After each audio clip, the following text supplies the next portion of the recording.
So if you concentrate and you focus on levitating the ball, you will make it happen. All right? Let's give it a shot. So relaxed. Look at the ball. Yeah. Look, Ira went through.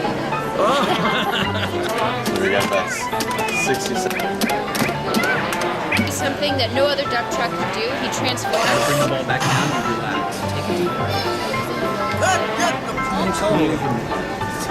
It's a weird feeling somewhere especially over the rainbow. So much I don't know if you could see into it with the lens. Maybe think about it. Totally. Are you getting in it? Yeah.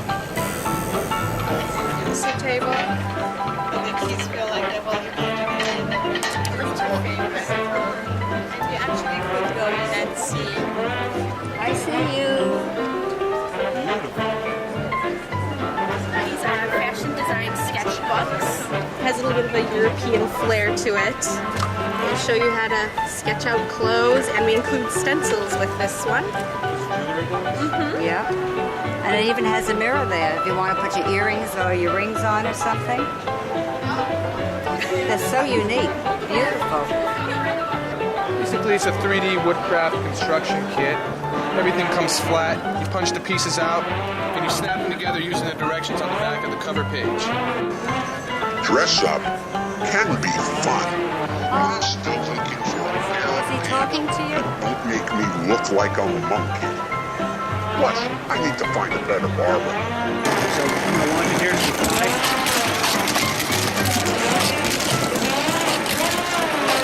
I'm going to turn him around so you can see the wing pack from behind as well. And here are some of his sounds. Well, right now we're at the Princess Academy, and this is Princess Skylar to your right. She founded the Princess Academy. We take classes here on friendship, loyalty, generosity, and beauty, but I don't really like to mention that because you don't have to be beautiful to be a princess. Featuring tonight the Lennon sisters, the little band, and all the champagne music makers. And now here is your host for Plymouth, Ron Wells. Suddenly it's 1960. 1960. When you see me drive a Plymouth, you know that 1960 feels. I mean, I remember that. Good evening, friends. That was So done glad at you the, found time to Beverly be with us Hilton for our Hotel. Plymouth show. Beverly Hilton. We're happy to report to you that the measles and the flu are out of the way, and we have our whole musical family together once again. Here they are in good musical spirits and opening with Nola. 1, 2. How many cameras were shooting? 3. Always a 3-cam camera. Oh my gosh.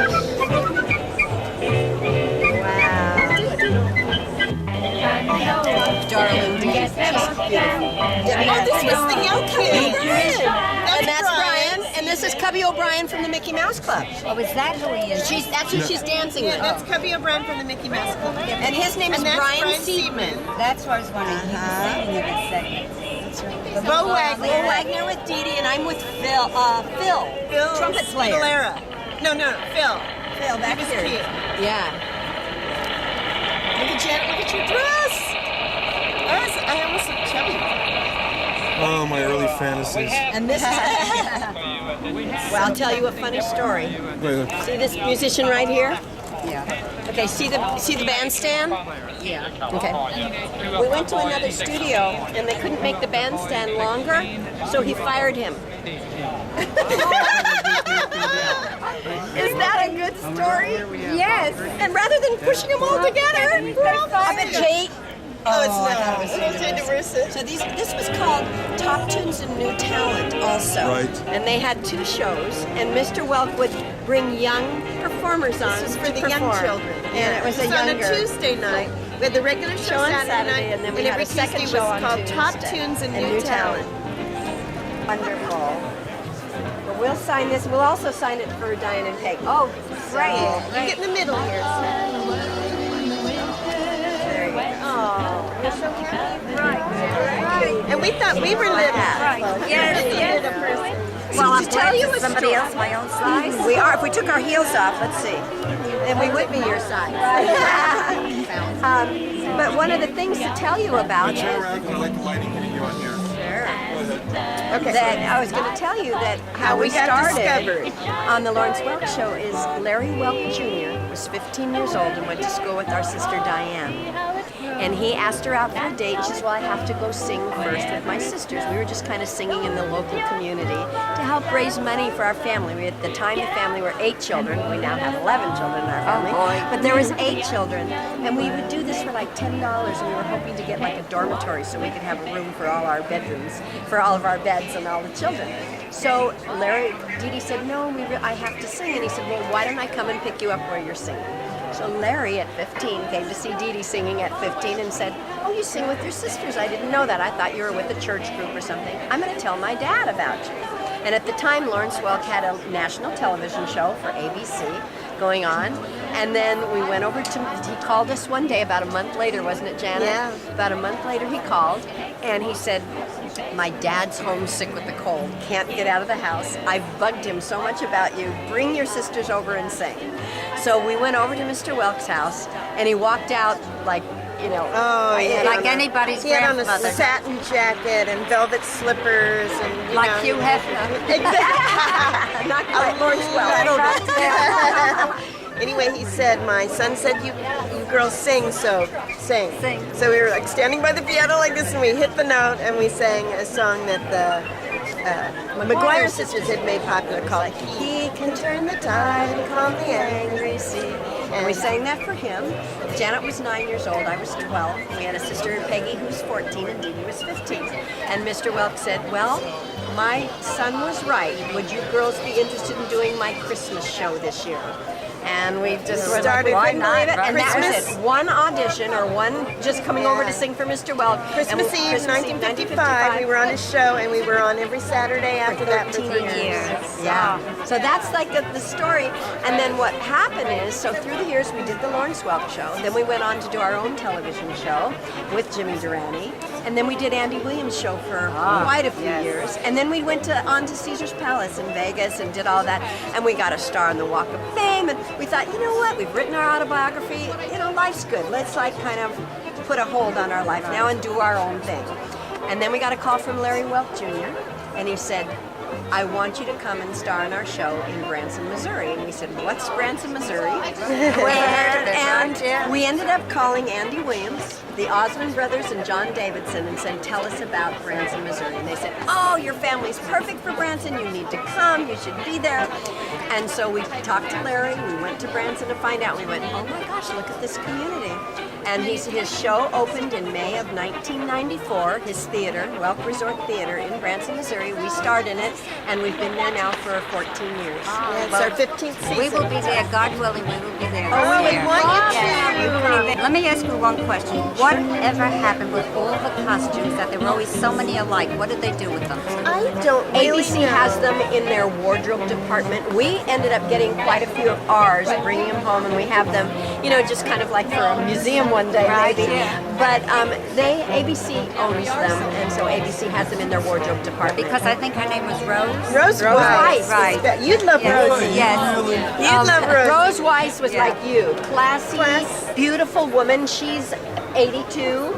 Gorgeous skin, great hair, dresses like you. Class. Maybe one day I'll get to meet her. Oh, you guys my would gosh, get along you'd like love this. Rosie. And she would go out and buy all those dresses for all the girls with all the different sizes. Right, yeah. But And the ABC owns dances. them. It was just a great show. It was a very great musical show, and we find that now that Janet and I started our doll company also, we've always called each other best pals. When we were little, even though we're 2 of 11 children, we were like very, very the closest when it came to ages and best pals. So Janet and I, we have found that with opening our company and reproducing the rag dolls that were made for us by our grandmother and our mom, that people come to and see us, and first they love the dolls, and then they find out who we are, and they go, oh my gosh, and they get all teary-eyed. They start to cry. It's very emotional for them. And they'll Because it reminds them of sitting with their grandparents or their parents on a simple Saturday night. But Well, we'll start with, Let's see go over ahead. here.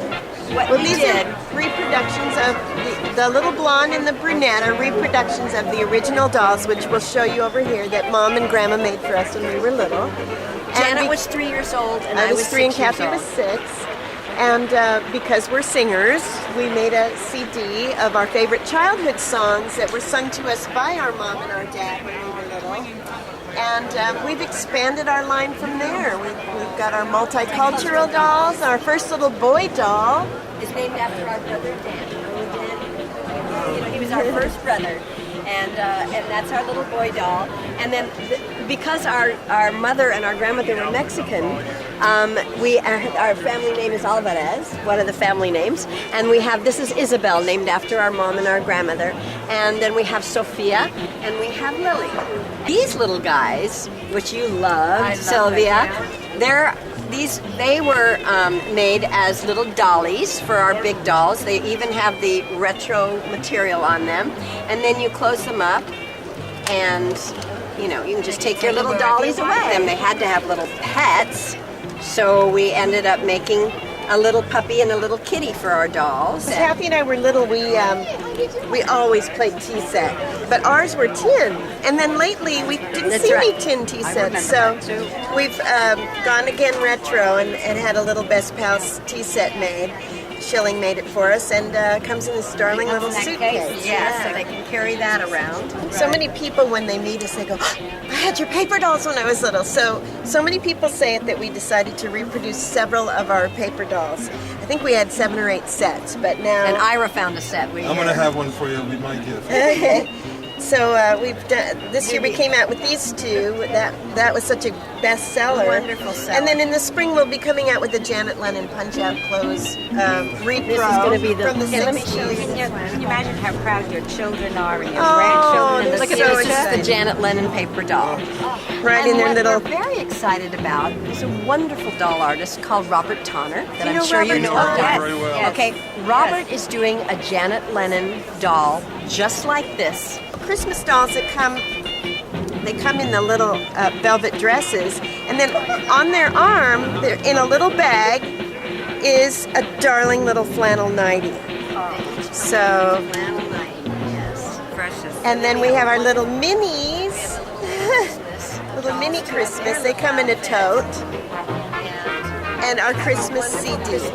Sylvia, we want you to have this. Oh, thank you can so play much. paper dolls. Yes, Cut them out all by yourself. and I can design more clothes for you. Yes, you can. Let That's us what we know did, and right. send them to us at our website. We'd love to see your clothes. Okay. Yeah. Ira, that's great. One and... All right, Sylvia, Kathy and I are going to sing a little song for you from one of our CDs. Oh, I would love that. Yes. Come with me and you'll be in a world of pure imagination. What we'll see will defy explanation. Alice in Wonderland. If you want the Mad Hatter. This is good with my red hat. simply look around. There we go. Flower child. Anything you want. This is for Hanukkah. Oh, this would have been good for Valentine's Day. Yeah. Cake. There's nothing to it. So now you're our best friend. Oh. Thank you both. You're more than Right, welcome. We will have a lot more coming up on Toy Fair in the future.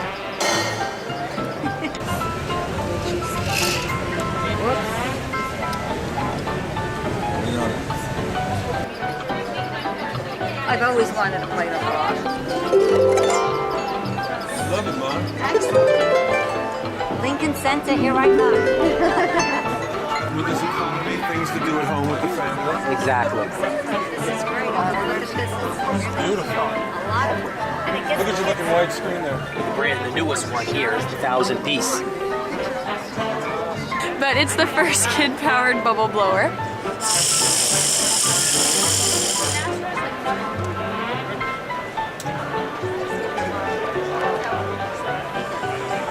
See that? I wave my magic wand. Roll the shoulders, warm up, bend the knees. Let's get ready, let's get ready, let's get ready to rumble. All right. Easy on the wrists. And then we're gonna let it go. Feet nice and loose. Woo! Attach the bag just like that, and then press down, and you can see it fills the bag. We've been working with the Radio City Rockettes for the last 2 years, starting with their 75th anniversary. The whole thing, the hats. The funny thing is I was looking to see if the hat can go from one of the try it on. Kiss the baby, kiss the baby. All kinds of features and functionality, really great details in there. All you gotta do is open up the air types, or if you want to have a fastball, close them up a little bit, and you can get a fast curveball. I wonder where Legoland is. Oh, maybe this gentleman can help me. Tell me, sir. Can you tell me where Legoland is? Talk to me. Say something. He won't talk to me. He won't talk to me. Good. I want him to tell me. Do you know where Legoland is? Ask them. He won't answer me.